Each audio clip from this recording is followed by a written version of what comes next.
క్విక్‌గా అయిపోవాలి, వెరైటీగా ఉండాలి, టేస్టీగా ఉండాలి అనుకున్నప్పుడు చేసుకునే రెసిపీ. మా హస్బెండ్‌కి వన్ ఆఫ్ ద ఫేవరెట్స్. ఇలా ఎగ్ స్క్రాంబుల్ చేసి పక్కన పెట్టుకోండి.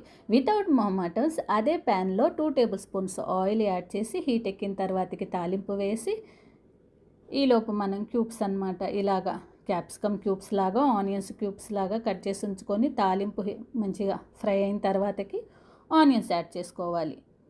ఫ్లేమ్ మీడియం టు హైకి అడ్జస్ట్ చేసుకుంటే ఇలా లైట్గా ట్రాన్స్లెంట్ అయిన తర్వాతకి మనం క్యాప్సికమ్ పీసెస్ యాడ్ చేసేసి మీడియం ఫ్లేమ్లో ఉంచి మంచిగా మూత పెట్టి ఒక 20-30% ఫ్రై అయిన తర్వాతకి సరిపోను సాల్ట్, పసుపు యాడ్ చేసుకొని మంచిగా మిక్స్ చేసి మూత పెట్టి మంచిగా ఇంకొక 10 మినిట్స్, మ్యాక్సిమం 10 మినిట్సే పడుతుంది ఫ్రై చేసుకుంటే మనకి ఇలా ఈజీగా ఇలా ప్రెస్ చేస్తే ఇరిగిపోయేటట్టుగా మాత్రమే ఉండాలి పీసెస్.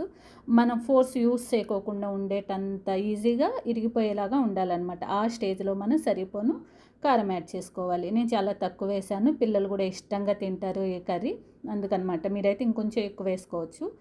లైట్గా చూసారా ఎంత బాగుందో టెక్స్చరు. ఇప్పుడు మనం స్క్రాంబుల్ చేసుకున్న ఎగ్స్ యాడ్ చేసేసి మంచిగా కలిపి ఇప్పుడు మీరు ఫ్లేమ్ని లోలో పెట్టుకోవాలన్నమాట. మంచిగా ఫ్రై చేసుకోండి ఒక 2-5 మినిట్స్.